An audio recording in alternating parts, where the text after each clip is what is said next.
اے ابو ہریرہ حرام چیزوں سے بچو، جب تم حرام چیزوں سے بچو گے تو اللہ رب العالمین جل وعلا کے حضور تم عبادت گزار بندے بن جاؤ گے۔ حرام چیزوں سے اپنے آپ کو بچا کے رکھنا ہے، حرام چیزوں سے بچتے رہو گے تم عبادت گزار بندے بن جاؤ گے۔ پھر فرمایا کہ جو اللہ رب العالمین نے تمہاری قسمت میں لکھ دیا ہے اس پہ راضی ہو جاؤ، اللہ تمہیں غنی کر دے گا۔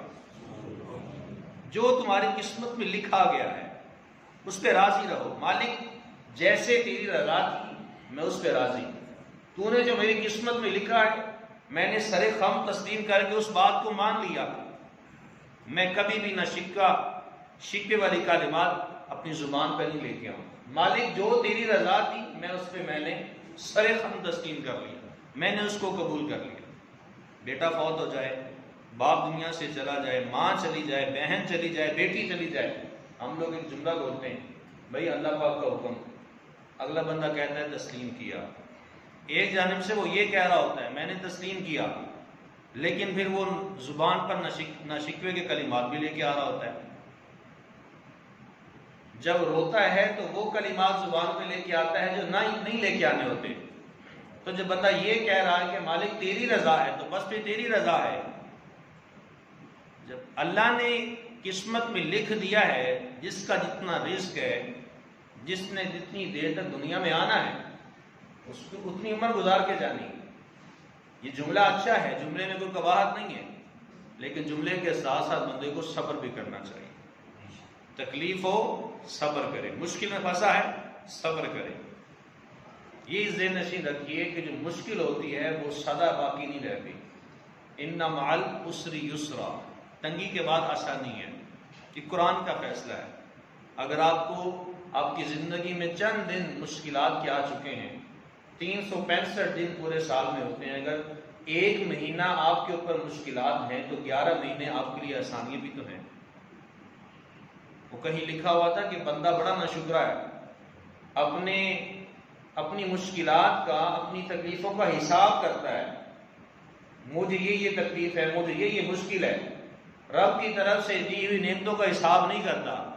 مالک تو نے زندگی عطا کی، تو نے اولاد عطا کی، تو نے مال عطا کر دیا، تو نے جان عطا کی ہے، تو نے یہ مجھے عطا کیا ہے، اپنی وہ دیکھتا ہے کہ مجھے یہ مشکلات ہیں، یہ مجھے مصیبتیں ہیں، لیکن اللہ کی طرف سے دی ہوئی نعمتوں کا حساب ہی نہیں کرتا۔ بندہ نہ شکرا ہے۔ بندے کو کہا گیا اے بندے مومن، اگر تو نے اپنی زندگی کا مقصد پہچانا ہے تو اللہ کی رضا میں راضی رہو۔ جے سونا میرے دکھ وچ راضی تے سکھ نو میں چلے ڈاواں۔ مالک جس رضا میں راضی ہے بس سرے خم تسلیم کر۔ مالک تیرے در پہ آیا ہوں، تجھ سے مانگا ہے، تو نے دینا ہے، تیرے سوا کسی کے آگے ہاتھ نہیں پھیلاؤں گا، میں تیری بارگاہ میں کھڑا ہوتا ہوں، تجھ سے مانگتا ہوں۔ مالک اب تو جان اور تیرا کام جانے، بس میں نے اپنے آپ کو تیرے سپرد کر دیا ہے۔ میں کوجا کملا، میں گناہ گار بندہ، میں بدکار بندہ، مالک تیری بارگاہ میں آ گیا ہوں، اب تو مجھے سنبھال لے جس طرح سے سنبھال سکتا ہے۔ اپنے آپ کو رب کے سپرد کر دیں، پھر دیکھیے رب کس طرح سے آپ کا ہو جاتا ہے۔ اللہ رب العالمین نے ارشاد فرمایا فَاذْكُرُونِي أَذْكُرْكُمْ وَاشْكُرُوا لِي وَلَا تَكْفُرُونَ، تم مجھے یاد کرو میں تمہیں یاد کروں گا۔ وَاشْكُرُوا لِي وَلَا تَكْفُرُونَ، میرے لیے شکر ادا کرو، میرا شکر ادا کرو، میری کبھی نافرمانی نہ کرنا۔ یہی تو وجہ ہے، جو بندہ اپنے رب کو یاد کرتا ہے پھر دنیا اسے یاد کرتی ہے۔ دنیا سے بندہ چلا جاتا ہے، صدیاں بیت جاتی ہیں دنیا سے اس بندے کو گئے ہوئے، لیکن اس کا نام باقی رہتا ہے۔ وہ کیا وجہ ہے؟ وہ اللہ نے لوگوں کے دل میں محبت ڈال دی ہوتی ہے، لوگوں یہ بندہ دنیا سے چلا گیا لیکن اس کا نام سدا باقی رہنا چاہیے، تمہاری گفتگو میں اس بندے کا ذکر خیر رہنا چاہیے۔ وہ بندہ کون تھا؟ اس بندے نے اپنے آپ کو رب کے سپرد کر دیا، کہا مالک جس طرح سے تیری رضا ہے میں اس میں راضی۔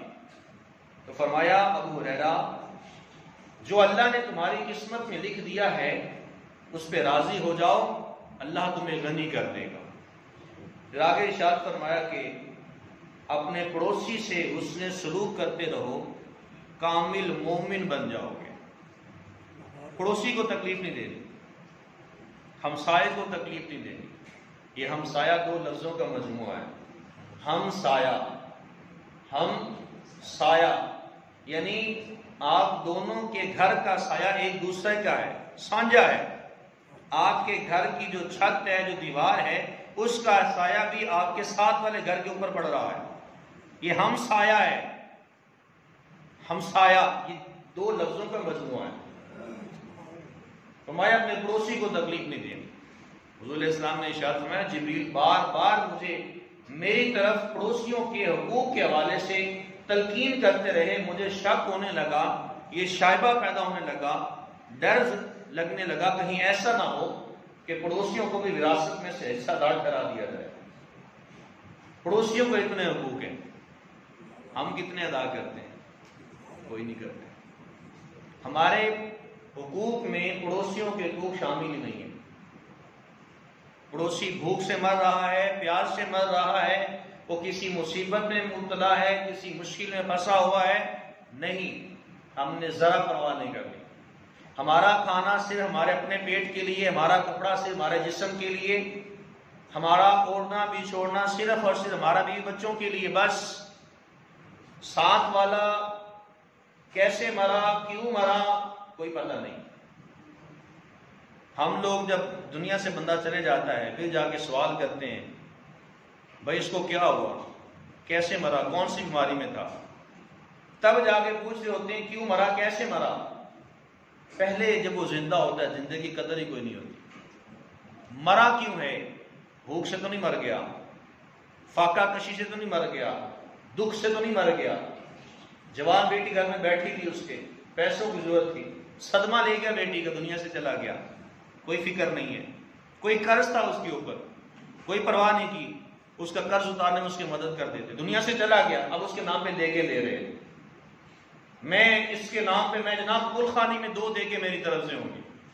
بھائی چودھری صاحب پہلے یہ 2 دیگے جب وہ زندہ تھا تب دے دی ہوتی، اس کی بیٹی کی شادی کر دی ہوتی، اب وہ دنیا سے چلا گیا ہے، تم اس کے نام پہ 2 دیگے دے رہے ہو، اس کی جوان بیٹی کی شادی کروا دیتے، اس کے اوپر قرض تھا وہ پورا کروا دیتے۔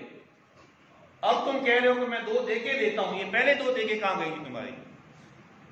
اب تم کہتے ہو کہ یہ کفن کا اہتمام میری طرف سے ہوگا، بھائی وہی کفن آپ اس کا اچھا کپڑا لے کے اس کی بیٹی کا جہیز بنا دیتے، زندگی کی ضروریات جو ہوتی وہ پوری کر دیتے، اب تم کفن دینے کے لیے تیار ہو گئے ہو۔ زندوں کی انسان کو قدر ہی نہیں ہے، مرنے کے ساتھ ہی محبت اور قدر دونوں تیار ہو جاتی ہے۔ حضور علیہ السلام نے ارشاد فرمایا زندوں کی قدر کرو۔ میرا اور آپ سب کا رویہ یہ ہے، ہم مرے ہوئوں کو پوچھتے ہیں، دنیا سے چلا جاتا ہے دکھ مانتے ہیں، اس کے نام پہ محبت نثار کرتے ہیں، کل خانی آ رہی ہے، 7واں آ رہا ہے، 10واں آ رہا ہے، چہلم آ رہا ہے، سالانہ آ رہا ہے، جناب یہ 2 دیگوں کا اہتمام میری طرف سے، یہ 10 کلو فروٹ میری طرف سے ہوگا، یہ 50,000 روپے میری طرف سے آپ رکھ لیں، بھائی کیا ہے کل خانے میں شامل کر لیجئے گا۔ بھائی جب وہ حیات تھا تب بھی دے دیے ہوتے اس کو، وہ دکھ غم تکلیف میں مبتلا تھا ساری زندگی، وہ چلا گیا، اب اس کے نام پہ تم پیسے دے رہے ہو۔ زندوں کی قدر کو پہچاننا یہ ہمارے نبی کا طریقہ ہے، ہمارے نبی علیہ السلام کی یہ تعلیمات ہے۔ مرنے کے بعد تو دشمن بھی رو پڑتا ہے، اپنے جو اپنے رہتے ہیں پرائے بھی رو پڑتے ہیں، تو یہ محبتیں زندوں پر کیوں نہیں نچھاور ہوتی؟ ہم مردوں پر ہی ساری محبتیں نچھاور کر دیتے ہیں۔ مردوں پر بھی محبتیں نچھاور کرنا اسلام کا طریقہ ہے، لیکن جو طریقہ ہم نے اپنایا ہوا ہے وہ شریعت کے خلاف ہے۔ نبی آخر الزمان صلی اللہ علیہ وسلم کے دور اقدس میں صحابہ کرام کی زندگیوں کو پڑھ کے دیکھیں، صحابہ ایک دوسرے کے ساتھ شیر و شکر کی مانند ہوا کرتے تھے۔ جس طرح سے دودھ میں سے شکر کو نہیں جدا کیا جا سکتا، اسی طرح سے صحابہ کرام کی آپس کی محبتوں کو ایک دوسرے سے جدا نہیں کیا جا سکتا، ویسے ہوا کرتے تھے، ایک دوسرے کے دکھ بانٹا کرتے تھے، مشکلات میں کام آیا کرتے تھے۔ یہ بات ذہن نشین رکھیے، دوست وہ نہیں ہوتا جو تصویر میں آپ کے ساتھ کھڑا ہوتا ہے، دوست وہ ہوتا ہے جو مشکل میں آپ کے ساتھ کھڑا ہوتا ہے۔ کسی بڑے آدمی کے ساتھ تصویر بنا کے وہ سوشل میڈیا پہ دے دینا لوگوں کو دکھانے کے لیے کہ میں نے بڑے آدمی کے ساتھ تصویر بنائی ہے. وہ بڑے آدمی تو آپ کے کام بھی نہیں آیا. وہ بڑا آدمی کس بات کا ہوا؟ بڑا آدمی تو وہ ہوتا ہے جو چھوٹوں کے کام آئے. یہاں چھوٹے بڑوں کے تلوے چوم رہے ہوتے ہیں. ہماری الٹی گنگا بہتی ہے. منافقت کا اعلیٰ امتزاج ہے ہماری زندگی میں. وہ بڑے کو چاہیے تھا چھوٹی کی خبر گیری کرتا، لیکن چھوٹا ہے وہ بڑے کے پاؤں چوم رہا ہے. کس لیے؟ اس سے مجھے طمع ہے، مجھے لالچ ہے. اپنا مطلب نکالنے کے لیے وہ بڑے کے پاؤں تک چومنا شروع ہو جائے گا. یہ منافقت کا اعلیٰ ترین درجہ ہے. حضور علیہ السلام نے ارشاد فرمایا اپنے پڑوسی کے ساتھ حسن سلوک کرو. جب تم ایسا کرو گے تو کامل مومن ہو جاؤ گے. پچھلے جمعہ مبارک کے حاضری میں ایک حدیث مبارکہ جو میں نے بیان کی، حضور علیہ السلام نے ارشاد فرمایا جو اللہ پر یوم آخرت پر ایمان رکھتا ہے اس کو چاہیے کہ پڑوسی کے ساتھ اس میں سلوک کرے. ہم لوگ اپنے گھر سے کوڑا نکال کے پڑوسی کی دیوار کے ساتھ لگا دیتے ہیں. چلو زبان سے تکلیف تو دے نہیں سکتے، کس طرح ہی دے لیں. ساتھ والے گھر میں کوئی مریض ہے، ہم نے گھر میں ڈیک چلا رکھے ہوتے ہیں. چلو ویسے زبان سے تو کچھ کہہ نہیں سکتے، چلو گھر میں کچھ نہ کچھ چلا لیں، اس کو مار دیں. ویسے ہی زبان سے تکلیف دے نہیں سکتے. حضرات ذی وقار، میرا آپ کا رویہ پڑوسیوں کے ساتھ کیسا ہے یہ ہمیں سوچنا ہے، اور اگر اس میں غلطی کوتاہی ہمارے اندر موجود ہے اس کو دور کرنا ہے. پھر فرمایا ابو ہریرہ لوگوں کے لیے وہی پسند کرو جو تم اپنے لیے پسند کرتے ہو. جب تم ایسا کرو گے تو کامل مسلمان بن جاؤ گے. لوگوں کے لیے وہ پسند کرو جس سے تم اپنے لیے پسند کرتے ہو. اپنے لیے تم اچھا کھانا کھاؤ، لوگوں کے لیے دال روٹی کر دو. یہ کیسی محبت ہوئی؟ اپنے لیے اعلیٰ نفیس کپڑا پہن دو اور لوگوں کے لیے 1000 روپے تک انہیں سوٹ لے کے دے دو. جو چیز اپنے لیے پسند کرتے ہو وہی دوسروں کے لیے پسند کرو. اصل محبت تو یہ ہے. اصل محبت کا مزاج یہ ہے کہ جس چیز کا انتخاب میں نے کیا ہے اسی چیز کا انتخاب میں دوسرے کے لیے بھی کروں. یہ کامل مومن ہے، کامل مسلمان ہے. ہمارے گھروں میں ایسا ہوتا ہے اگر ایک ولیمے کی دعوت، ایک مثال دے دیتا ہوں آپ کو. ولیمے کی دعوت پہ جو کھانا بچ جاتا ہے وہ غریبوں میں تقسیم کر دیتے ہیں. بھائی ولیمے کا کھانا وہ کھانا ہے، حضور علیہ السلام نے ارشاد فرمایا ولیمے کا کھانا بہترین کھانا وہ ہے جس میں غریب شامل ہوں، جس میں مسکین شامل ہوں، جس میں یتیم شامل ہوں. ہم لوگ کس کو شامل کرتے ہیں؟ اگر کوئی دروازے پہ آ جاتا ہے دستک دینے کے لیے ہمیں کچھ دے دو تو تھپڑ مار کے ہم باہر نکال دیتے ہیں ہاتھ سے، نکل جاؤ یہاں سے. اور کئی شادیاں ایسی بھی میں نے دیکھی جہاں الگ الگ ٹیبل لگائے جاتے ہیں، جہاں باہر سے بچوں کو بٹھا کر وہاں کھانا کھلایا جاتا ہے. وہ ولیمے کا بہترین کھانا ہوتا ہے. آپ ہر ایک آدمی کو بلائیں. اگر آپ سارے امیروں کو بلائیں گے غریبوں کا حق مار دیں گے. تو ولیمے کا بہترین کھانا وہ حضور صلی اللہ علیہ وسلم نے فرمایا جس میں غریب اور مسکین شامل. یہاں ہم لوگ آ کر ناانصافی کر جاتے ہیں، غریبوں کا حق مار جاتے ہیں. فرمایا کہ لوگوں کے لیے وہی پسند کرو جس سے تم اپنے آپ کے لیے پسند کرتے ہو. اگر ایسا کرو گے تو تم کامل مسلمان بن جاؤ گے. پھر فرمایا ابو ہریرہ میری ایک نصیحت اپنی زندگی کے ہمیشہ یاد رکھنا، زیادہ ہنسا نہ کرو. زیادہ ہنسنا یہ دل کو مردہ کر دیتا ہے، دل کو مرجھا دیتا ہے. آپ دیکھیے، غور کر کے دیکھیے، جن لوگوں کی عادت ہوتی ہے کہا لگاتے ہیں، ہر وقت وہ اپنی زبان سے ایسے لفظ نکالتے رہتے ہیں، خود بھی وہ کھل کھلا کے ہنس رہے ہوتے ہیں اور اگلے بندوں کو بھی سہارے ہوتے ہیں. ہر وقت کام میں ان کا یہ ہوتا ہے کہ گلی کوچوں میں یہی کام تو ہوتا ہے. اونچی اونچی آواز سے آوازیں کسنا، کسی راہ جاتی لڑکی کو، خاتون کو آوازیں پیچھے سے لگانا، وہ گزر کے جا رہی پیچھے سے کہنا وہ دیکھو کیسی ہے. اچھا پلٹ کے گھر میں بھی تو دیکھ لینا تھا. گھر میں ماں موجود نہیں ہے، بیٹی نہیں ہے، بہن نہیں ہے، زوجہ موجود نہیں ہے، جانے والی لڑکی کو دیکھ رہے ہیں. پھر کہا لگایا جا رہا ہے. چلے جوان تو جوان رہے، بوڑھے بھی اس میں شامل ہیں. بھائی شریعت کا مزاج کیا ہے؟ ہم نے تو شریعت کو اس کی دھجیاں اتار کے رکھ دی. ہم نے تو کہا ہم نے شرک کو ماننا ہی نہیں، یہ مولویوں کا کام ہے۔ میں کہتا ہوں سب سے مولوی پورے کائنات عالم کے رسول اللہ تھے، یہ رسول اللہ کی باتیں ہیں، کسی مولوی کی بات نہیں ہے۔ پھر ہم کیوں کہتے ہیں مولویوں کی باتیں؟ بھائی مولویوں کی بات نہیں، یہ مولویوں کا کام ہے۔ بھائی مولوی کے اوپر سے نازل ہوئے ہیں، وہ بھی آپ ہی کی طرح انسان ہے۔ کوئی ایسا تو نہیں ہے کہ مولوی کی 6 آنکھیں ہیں تو 10 کان ہیں اس کے، یا کوئی 5-10 ناک ہے اس کا، انسان ہے آپ ہی کی طرح ہے۔ ہاں بس فرق اتنا ہے کہ وہ امامت کے فریضے پہ ہے اور آپ مقتدی ہیں، فرق اتنا ہے۔ باتیں وہی ہیں جو شریعت کی ہیں، باتیں وہی جو رسول اللہ کی زبان سے نکلی ہوئی ہیں، فرق صرف اتنا ہے۔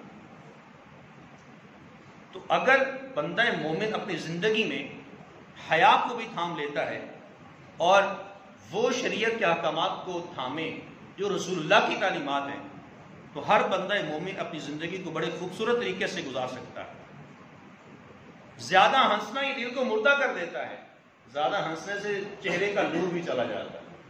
غور کر کے دیکھیے گا ذرا، میری بات پہ یقین کریں یا نہ کریں یہ آپ پہ ڈیپینڈڈ ہے۔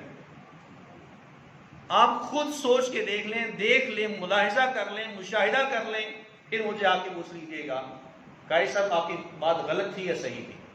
جو لوگ زیادہ ہنستے ہیں ان کے چہرے پہ نور نہیں ہوتا، جو خاموش طبع ہوتے ہیں، خاموشی اختیار کرتے ہیں، چپ رہتے ہیں، صرف بات ہی کا جواب دیتے ہیں، ان کے چہرے پہ بڑا نور ہوتا ہے۔ یہ اللہ رب العالمین کی طرف سے ہے۔ ذو الفقار نے فرمایا من صمد النجا، جس نے خاموشی اختیار کی اس نے نجات پا لی۔ تو نجات پانے والا وہی ہوگا جو اونچی اونچی آواز سے کہکا نہیں لگائے گا، جو لوگوں کو مذاق کا نشانہ نہیں بنائے گا، جو کسی بھی دوسرے شخص میں عیب نہیں نکالے گا۔ ہمارے سامنے کوئی شخص بیٹھ جائے آ کر تو ہم لوگ سے بھری محفل میں اس کی تذلیل کر دیتے ہیں، اس کی عزت کو تار تار کر کے رکھ دیتے ہیں۔ کسی نے داڑھی رکھ لی، دیکھو دہشت گرد لگ رہا ہے۔ اچھا یہی بات اگر سوچیں، دل و دماغ میں لے کے جائیں، بھائی رسول اللہ کی بھی داڑھی تھی، رسول اللہ کو کیا کہو گے؟ کیا معاذ اللہ نقل کفر نباش حضور دہشت گرد تھے؟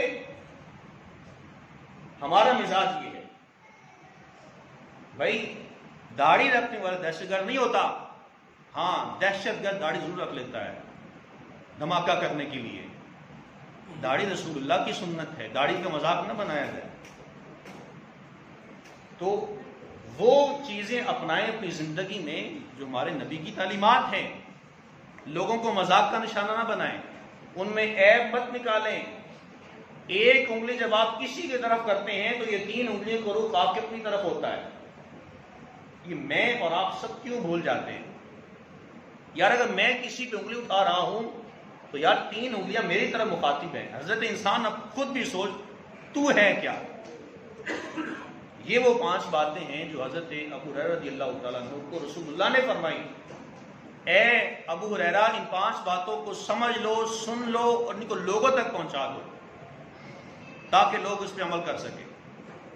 مجھے اور آپ سب کو ان 5 باتوں پہ عمل کرنا ہے، پھر جا کے میں اور آپ سب ایک اچھے معاشرے کی تشکیل نو کو اپنانے میں، تشکیل نو کرنے میں ایک اہم کردار ادا کر سکتے ہیں۔